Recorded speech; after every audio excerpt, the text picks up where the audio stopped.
I almost can't talk right now because of the emotion. Everyone is welcome under this tent. We don't care who you are. We don't care if you voted for us or not. You're all part of this American experiment.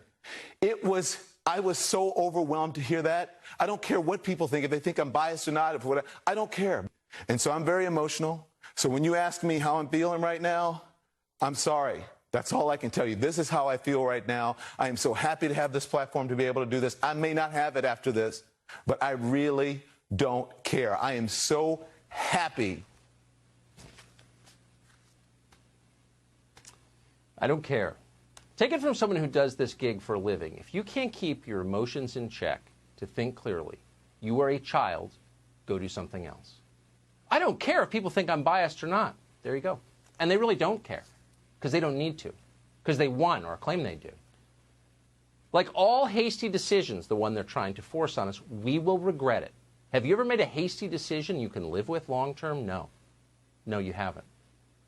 The point isn't that we need to keep investigating until Donald Trump wins. That is not the point.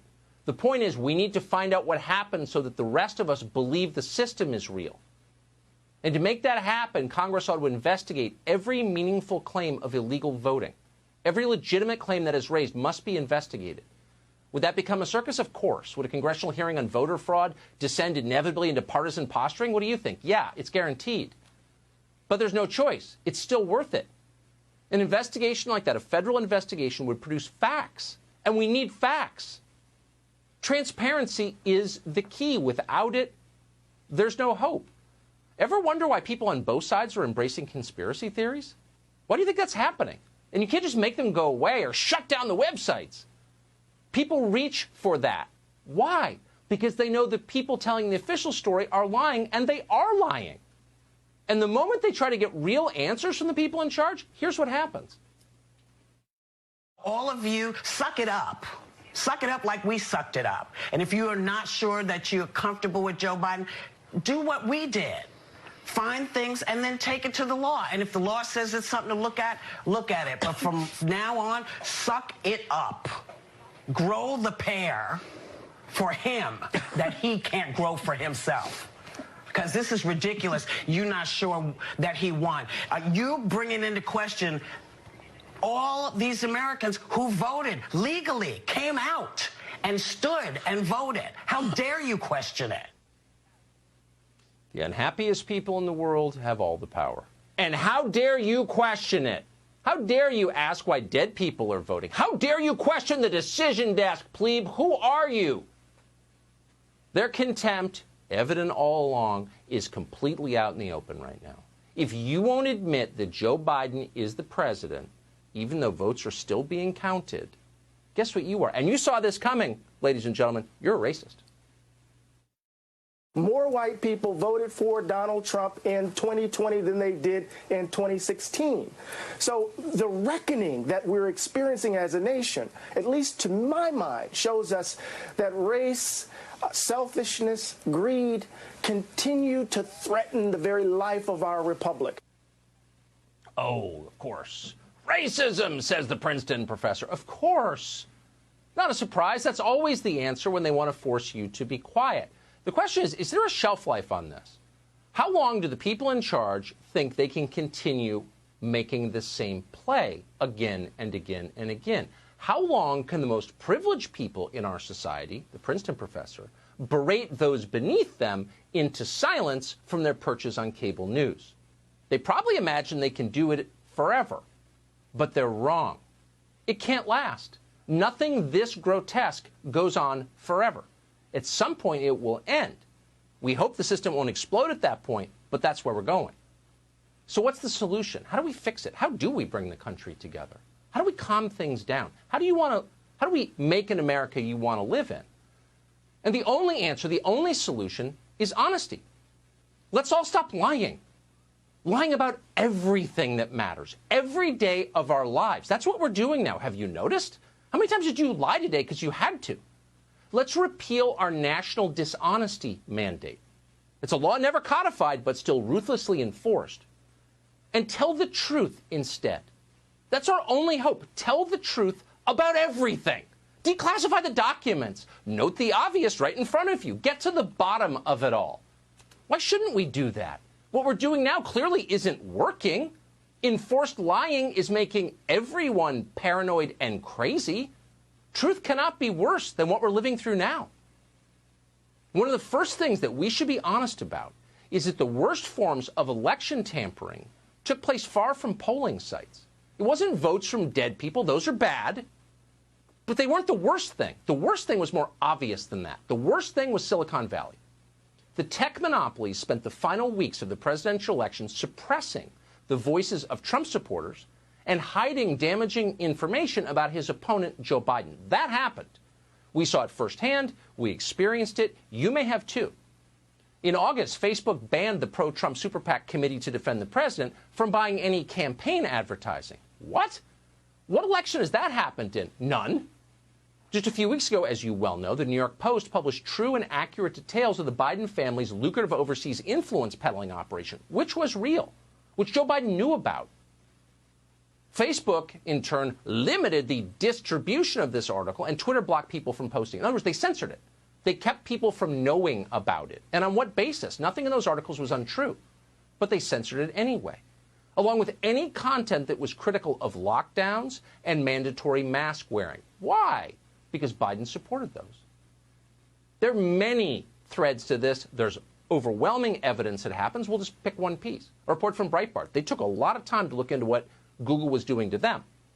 They found that Google suppressed its stories about Joe Biden in the middle of 2020 through Election Day. Suppressed them. Quote, clicks and impressions to Breitbart News from Joe Biden Google searches displayed a healthy pattern of activity until the middle of 2020 when they suddenly flatlined. The plunge first occurred after a major update to Google's search algorithm in May 2020. Ask anybody in digital news. Do searches for the names of candidates decline as we get closer to the election? No, probably not. In fact, they accelerate. But not if Google is censoring you, which is what they were doing. None of this is normal. It doesn't matter how often or how emphatically CNN encourages it, tells you it's fine, tells you it's necessary to suppress disinformation. It's totally wrong and it's crazy. Democracy cannot survive tampering like that. The Biden campaign knows exactly what happened. They know exactly the degree to which they benefited from it. And that's why they're rewarding their co-conspirators in big tech with even more power. Biden apparently has already hired Jessica Hertz, that's Facebook's former associate general counsel, as well as Cynthia Hogan, the former Apple vice president for government affairs. Oh, kind of an inside game? Yeah. Reportedly, Biden has also considered naming Eric Schmidt, the former top executive at Google and a big Biden donor, to his technology industry task force in the White House. This is not a matter of rewarding your supporters.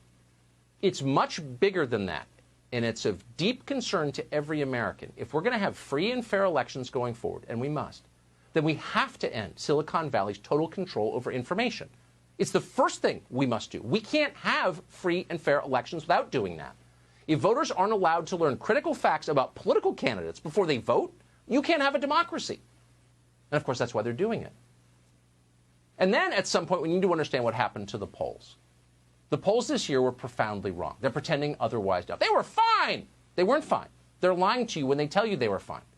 They were measurably not fine. We could go on for an hour. Let's sum it up for you. Pollsters told us Republicans would lose seats in the House last week. They gained seats in the House. They told us Joe Biden would crush Donald Trump in the general election. He didn't. We're not alleging some formal conspiracy between pollsters, by the way, just so you know. We don't think they all went out to dinner together and rigged it. We assume that many pollsters made honest mistakes. Some of them are good people. On the other hand, and this is irrefutably true, nearly all of their mistakes helped Joe Biden. The final Real Clear Politics polling average had Joe Biden up 7.2% in the national popular vote. The final Quinnipiac poll said he was up 11%. Biden's current lead comes in at just over 3%. Those are big errors. Quinnipiac's polls weren't just wrong nationally. They were wrong all over the country. And bad polling has an effect, a big effect, at many levels. Here are a couple. In South Carolina, for example, Quinnipiac released 3 separate polls that showed Lindsey Graham was tied with the Democrat challenging him, a man called Jamie Harrison. On the basis of that, Harrison was able to raise over $100 million. That's the most ever for a Senate candidate. So Jamie Harrison or any of these other candidates went to donors in Los Angeles, New York, the money centers for the Democratic Party, and said, look at these polls. We've got a shot. Boom, $100 million. $67 million for the Democrat who lost in the state of Maine. In South Carolina, Jamie Harrison lost the race by 10 points. It wasn't close. In Ohio, Quinnipiac's final poll showed Joe Biden up by 4. Trump inverted it and won by a little over 4%. So none of these errors were limited to one polling outfit. Most of the polls were way off. Why does that matter? It's not just annoying, it's significant. Research shows that polls influence voting behavior. So effectively, all those errors amounted to voter suppression. And it's really clear why. When people believe that their candidate can't win, and that's what the polls told us, can't win, they are less likely to vote for that candidate and much less likely to send him money. Would you want to be the guy sending money to a losing candidate? No, you wouldn't. And no one else would either.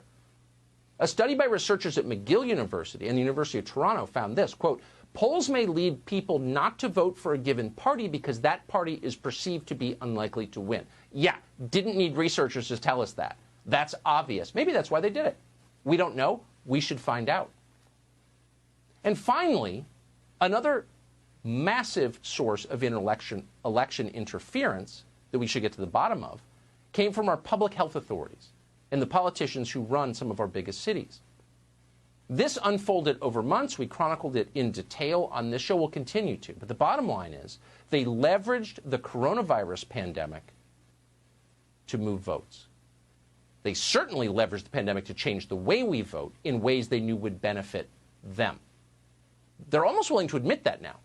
In New York, the governor there, Andrew Cuomo, announced that politicians would be, quote, taking a new tone on coronavirus now that Joe Biden is the president-elect.